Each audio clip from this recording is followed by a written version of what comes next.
Y aquí estamos en este horizonte de noticias y les saludo como siempre con gran entusiasmo en esta mañana, aquí desde la capital del petróleo.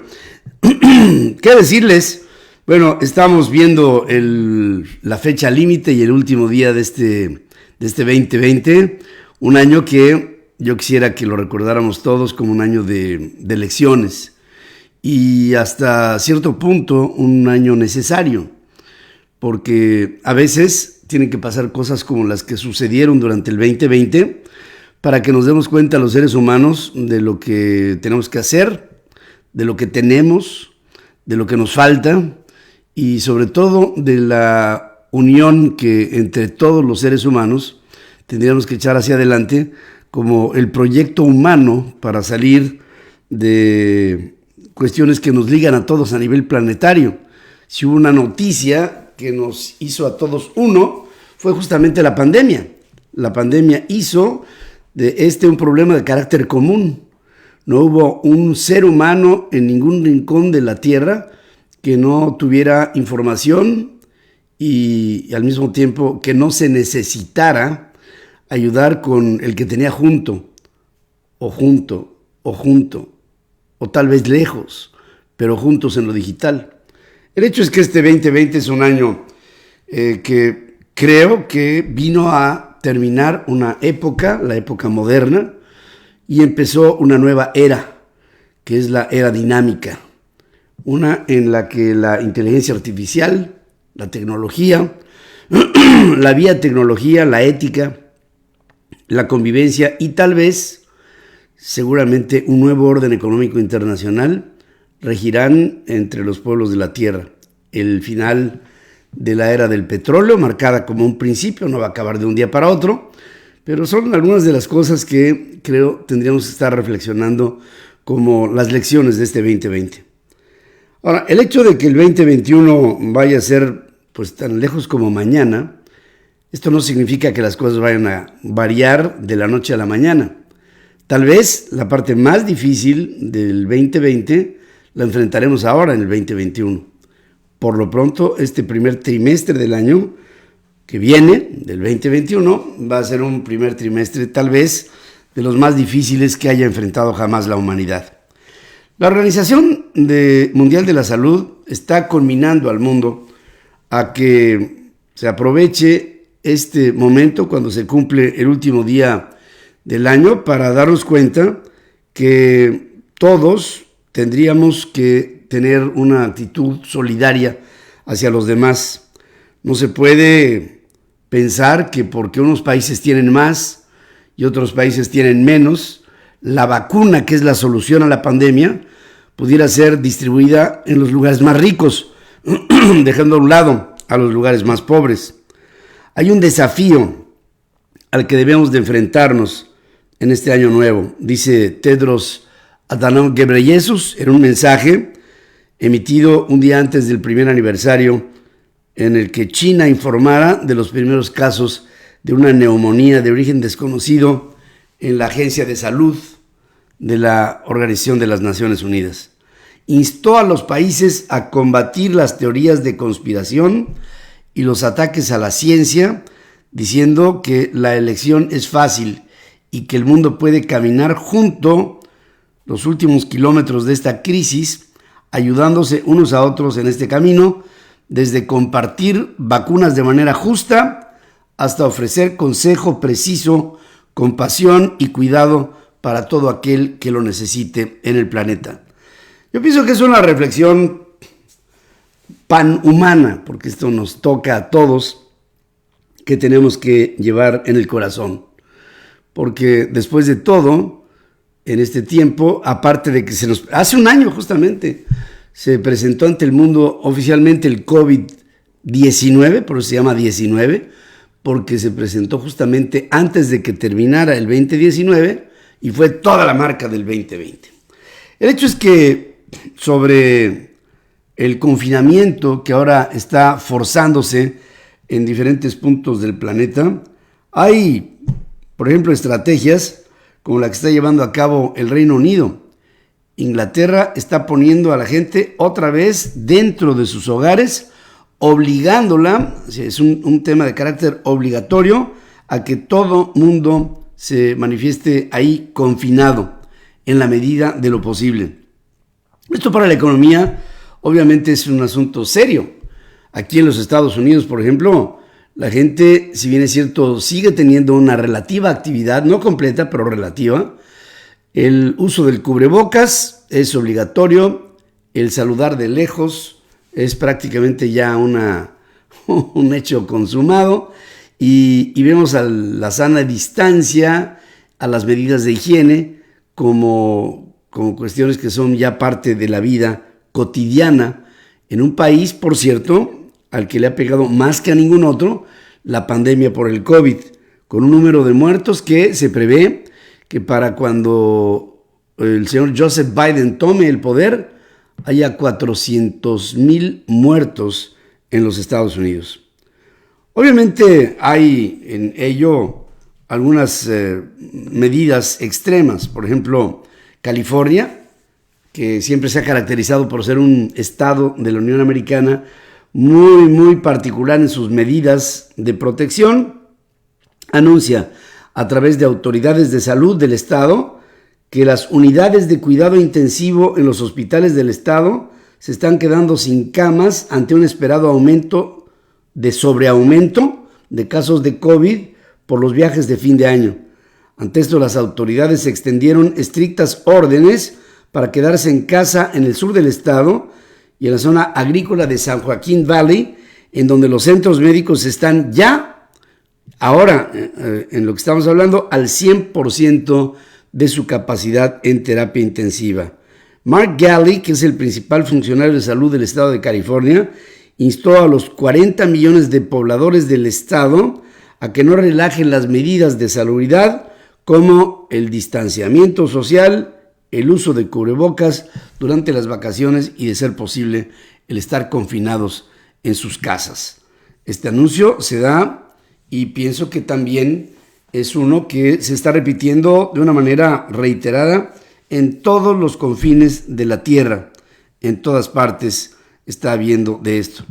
En lo que termina este año, hay un hombre que tiene que estar a todo en su actividad, y es Joe Biden.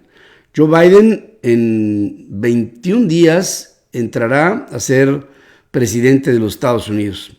Una responsabilidad que, bueno, ya para qué la digo, pero que en este tiempo esa responsabilidad se vuelve muchísimo más clave para Estados Unidos y para el mundo. Joe Biden, el presidente electo norteamericano, nominó hace unas cuantas horas a Kathleen Hicks como secretaria adjunta de la defensa. Primera vez en la historia, de muchas cosas que pasan por primera vez en la historia de los Estados Unidos, una mujer será la segunda posición de mando más importante en el Pentágono norteamericano. Esta mujer, Kathleen Hicks, que encabeza el equipo de transición de Biden, trabajó en el Departamento de la Defensa durante la presidencia de Barack Obama. Actualmente trabaja en el Centro de Estudios Estratégicos e Internacionales, un centro de lo que se llama un tanque de pensamiento en la ciudad de Washington, y Biden, que asumirá la presidencia el 20 de enero, también nombró a Colin Kahl, otro civil con experiencia en la administración de Obama, para un puesto senior en el Pentágono. Kahl fue electo para la posición de subsecretario de la Defensa para Políticas.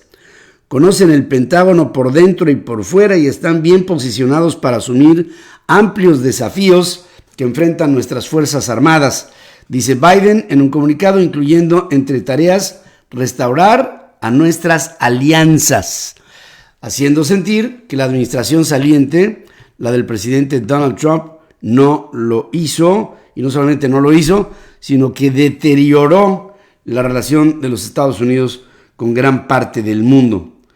Hay un caso clave que se estará manejando en unos días más, y es Georgia. Joe Biden, el presidente electo de los Estados Unidos, y Donald Trump, el presidente saliente, o por lo menos, bueno, creo que el único que no lo sabe es él, coincidirán el próximo lunes 4 de enero en el estado de Georgia, en donde ambos van a realizar campaña en la víspera de las elecciones, de las que es muy sencillo, depende de ellas el control del Senado norteamericano.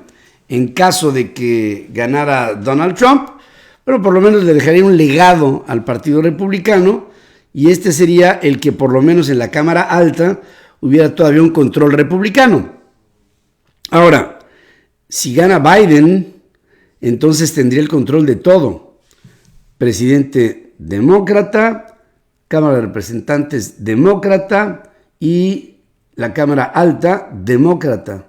Lo único que quedaría con una mayoría republicana, si es que ahí pudiera haber filias y fobias o cuestiones de carácter partidista, sería a la Suprema Corte. Porque ahí hay 4 ingredientes que tienen totalmente la influencia del presidente saliente.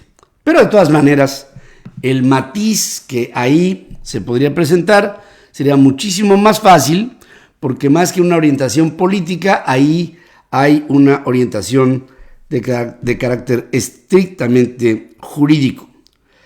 ¿Qué otras cosas le puedo decir? Bueno, Francia y Rusia son los 2 países que están liderando la desconfianza por las vacunas.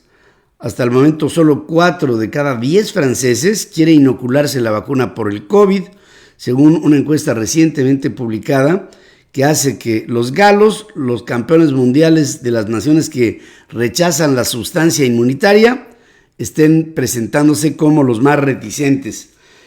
Ligeramente seguido por Rusia, en donde hay un alto escepticismo hacia la Sputnik 5, que es la vacuna promovida por la propia Rusia, fuertemente promovida, por cierto, por el gobierno del presidente Vladimir Putin.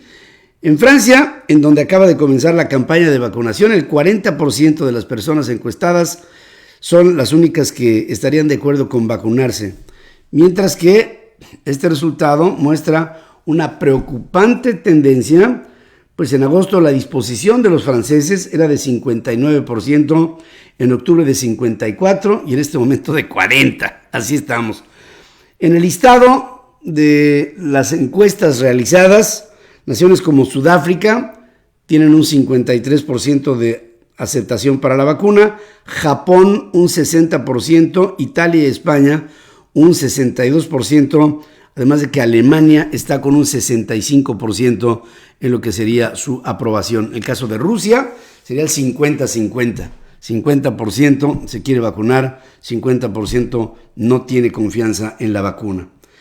En todo ello estoy viendo algunas de las reacciones que sobre la vacuna se están empezando a presentar como una prioridad. Por ejemplo, el gobierno alemán está ejerciendo fuerte presión para que la Unión Europea apruebe cuanto antes la vacuna que desarrollaron conjuntamente laboratorios de AstraZeneca y de la Universidad de Oxford. Sí, Alemania es la que presiona.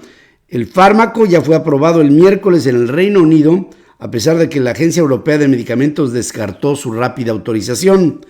Klaus Zichuk-Teck, que es el director del Instituto Paul Ehrlich y principal funcionario de inmunización, dice que gracias a la revisión continua de la Unión Europea sobre la eficacia de la vacuna AstraZeneca, sería posible que tomaran una decisión rápida una vez que se presente la solicitud formal.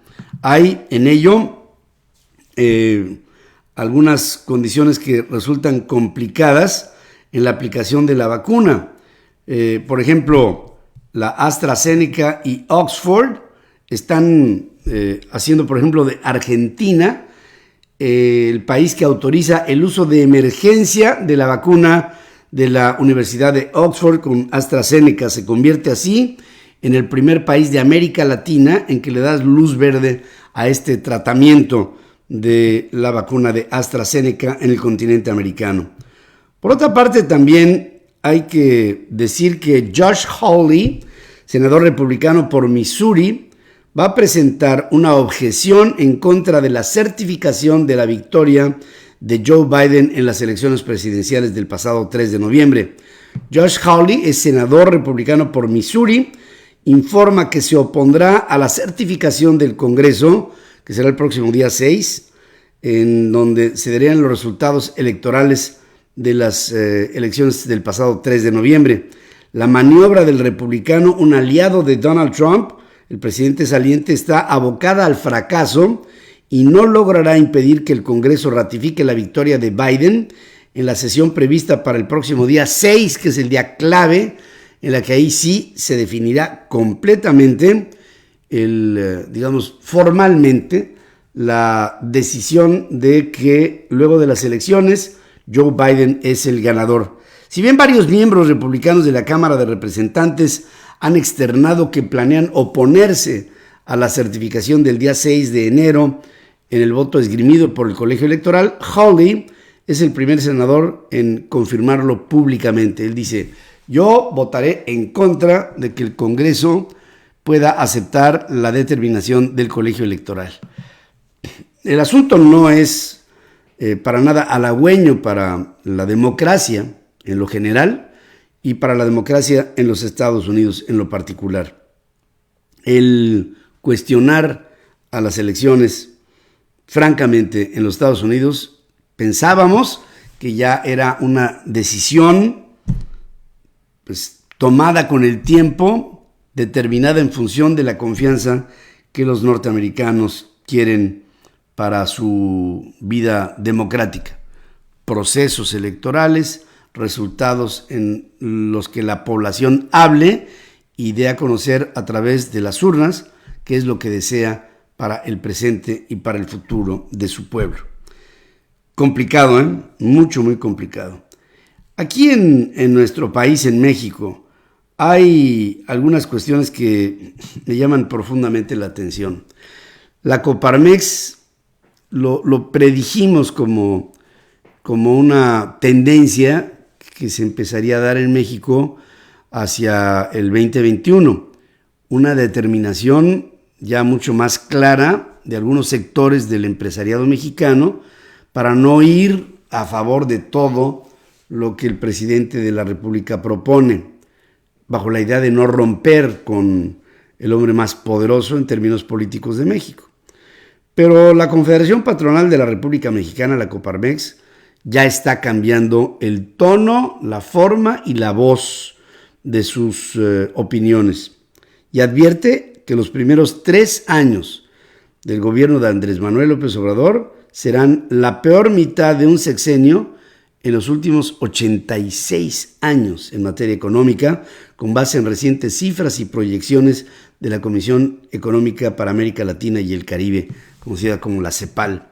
En un balance económico del 2020 y las perspectivas para el próximo año, la Coparmex asegura que la crisis de este año se liga con el deterioro que se vio ya a finales del 2019. Terminamos en recesión sin la pandemia, cuando el Producto Interno Bruto decrece. 2019, 2020, que ni digamos, y de ahí en adelante será muy, muy complicado. De acuerdo con proyecciones de la CEPAL, para el 2021 se anticipa que seguiremos en recesión, pero una recesión que andará por el 6%, lo que significa que entre el 2019 y el 2021 la economía mexicana habrá acumulado una contracción en términos promedio de un poco más del 5%, 5.5% en negativo. La Coparmex dice en un comunicado que debe de impulsarse una nueva estrategia, porque de seguir así, la carencia de una economía clara a nivel político seguirá siendo contracíclica, y una austeridad que se anuncia que se ostenta como una virtud del nuevo gobierno, dice la Coparmex, resulta irracional, y la creación de un ambiente antiempresarial solamente nos está llevando a una mayor pobreza, a un mayor desempleo y a la quiebra de muchas empresas y de muchas organizaciones en México. Y el desempleo y la quiebra van a traer hambre y violencia, aparte de un desconcierto social. Bueno, este es el telón de fondo de este horizonte de noticias. A todas las personas que me acompañan por esta vía, les deseo que el 2021 tenga Retos, por supuesto, no hay día en el mundo y en la vida en donde no haya retos, pero que nos den la capacidad de solucionar y de tener siempre una actitud en la que la reinvención de cada uno de nosotros, el rediseño y el entusiasmo por salir adelante nos lleve a una conclusión. A cada caída, una levantada. Nos caemos y nos levantamos. ¿Cuántas veces? Las que sean necesarias. Por todo esto, feliz 2021. Gracias por estar conmigo. Y por supuesto les invito para que un poco más adelante estemos ya unidos a través de la primera emisión Central FM Equilibrio, transmitiendo por la vía de centralfmonline.com, nuestras aplicaciones en iOS y en Android y por supuesto en nuestra red de estaciones hermanas en 36 estaciones de radio en los Estados Unidos, 104 estaciones de radio y televisión en México y televisoras en Guatemala, El Salvador, en Honduras, en Costa Rica y Colombia. Por supuesto, ahí les espero.